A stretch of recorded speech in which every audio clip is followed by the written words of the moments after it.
Hello viewers, আজ নিয়ে এসেছি আরও একটি নতুন রেসিপি। আর এই রেসিপিটি হলো ময়দার ধোকা। আমি ময়দার ধোকা তৈরি করার জন্য 1 কাপ ময়দা নিয়েছি এবং অল্প অল্প জল দিয়ে আমি ডো করে নিচ্ছি। খেয়াল রাখতে হবে জলের পরিমাণ যাতে বেশি না পড়ে। দেখুন আমি চারপাশে অল্প অল্প করে জল দিয়ে দিচ্ছি। এভাবে আমি ডো করে 10 মিনিট রেস্টে রেখে দিচ্ছি। আমি একটা পিরিচ দিয়ে ঢেকে রাখছি। 10 মিনিট পর আমি ধুয়ে নিচ্ছি।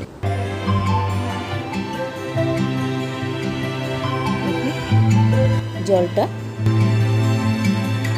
সাদা বের হচ্ছে। যতক্ষণ স্বচ্ছ জল না বের হবে ততক্ষণ আমি ধুতে থাকবো।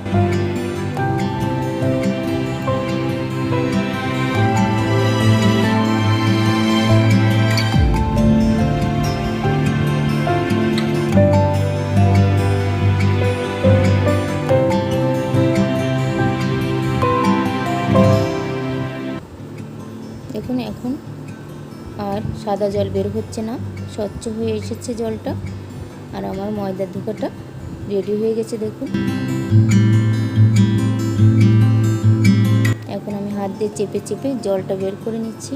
দেখুন রাবারের মতন দেখাচ্ছে। এখন আমি এখানে চেপে চেপে আরও একটু জল বের করে রেখে দিচ্ছি। অপরদিকে আমি যে মশলা নিয়েছি সেটা আপনাদের দেখিয়ে দিচ্ছি।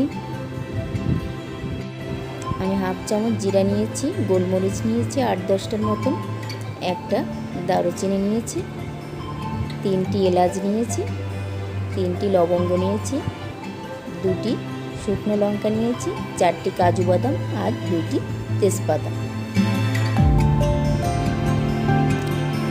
এখন আমি নিয়েছি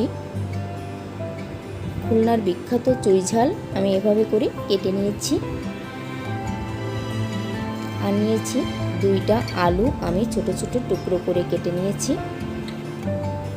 আর নিয়েছি 4-5টার মতন কাঁচা লঙ্কা। চলুন তাহলে রান্না শুরু করা যাক। আমি কড়াইতে পরিমাণ মতো তেল দিয়ে দিচ্ছি এই ধোকাটা ভাজি করার জন্য।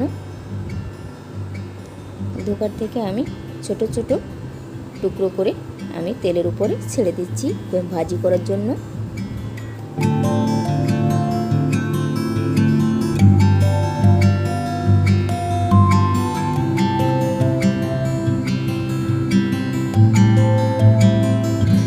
দেখুন কতটা ফুলে উঠছে।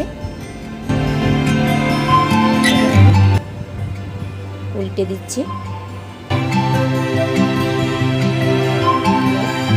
দুই পাশ ভাজা কমপ্লিট। এখন আমি তুলে নিচ্ছি একটা বলে।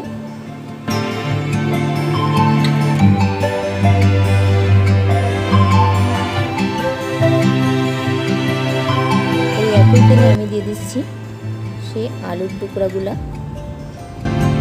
এবং একটু লালচে করে ভাজি করে নিচ্ছি। লালচে ভাজি হয়ে এসেছে, এখন আমি তুলে নিচ্ছি। একই তেলে আমি দিয়ে দিচ্ছি কাজু বাদাম। আমি হালকা ব্রাউন করে ভেজে নিচ্ছি। ভাজি শেষ, এখন আমি তুলে নিচ্ছি। ওই তেলে আমি দিয়ে দিচ্ছি লঙ্কা ভাজি করে তুলে রেখেছি। আর দিয়ে দিচ্ছি জিরা, এটাও আমি ভাজি করে তুলে নিয়েছি। এখন দিচ্ছি কাঁচা লঙ্কা। কাঁচা লঙ্কাটা একটু হালকা ভাজি করে নিচ্ছি। ভাজি শেষ, এখন আমি দিচ্ছি সেই দারুচিনির টুকরাটা। আর দিচ্ছি 3টে এলাচ, 3টে দারুচিনি আর তেজপাতা আর লবঙ্গ দিয়ে আমি একটু হালকা ভাজি করে নিচ্ছি। ভাজি শেষ, এখন আমি সেই ভাজা আলুটা দিয়ে দিচ্ছি এবং দিয়ে দিচ্ছি সেই ধোকা, ময়দার ধোকাটা এখানে আমি দিয়ে কিছুক্ষণ ভাজি করে নিচ্ছি। তাহলে মশলার সঙ্গে ভালোভাবে মিশবে। এখন দিয়ে দিচ্ছি আমি গরম জল। আমি 2 কাপ গরম জল এখানে ব্যবহার করছি। জলটা ফুটে এলে এখন দিয়ে দিচ্ছি আমি হাফ চামচ হলুদের গুঁড়া। এখন জলটা ফুটে এলে হলুদের গুঁড়া দিলে কতটা কালারফুল দেখায়। এখন দিয়ে দিচ্ছি আমি খুলনার বিখ্যাত সেই চুই ঝালটা, এটা দিলে স্বাদ অনেক গুণই বাড়িয়ে তোলে।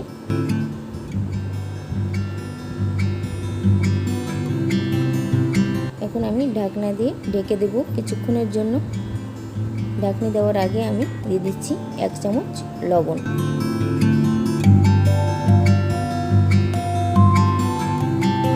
লবণটা আমি সুন্দর করে ঝোলের সঙ্গে মিশিয়ে নিয়েছি।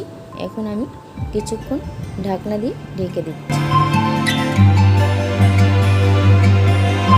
আমি 2 মিনিট পর ঢাকনা খুলে একটু নেড়ে দিচ্ছি। দেখুন আলুটা সেদ্ধ হয়ে গিয়েছে। এখন আমি দিয়ে দিচ্ছি সেই কাজু বাদাম আর জিরা আমি বেটে রেখেছিলাম, সেটা আমি এর ভিতর দিয়ে দিয়েছি। এখন একটি হাতার মাধ্যমে আমি কিছু আলু ঘেটে দিচ্ছি, তাহলে ঝোলটা একটু মাখো মাখো হয়ে এলে ভালো লাগবে খেতে। দেখুন কতটা মাখো মাখো হয়ে এসেছে, দেখে বুঝতে পারছেন কতটা টেস্টি হয়েছে। আপনাদের এই রেসিপিটি কেমন লেগেছে অবশ্যই জানাবেন, আর ভালো লাগলে অবশ্যই লাইক, কমেন্ট এবং শেয়ার করতে ভুলবেন না।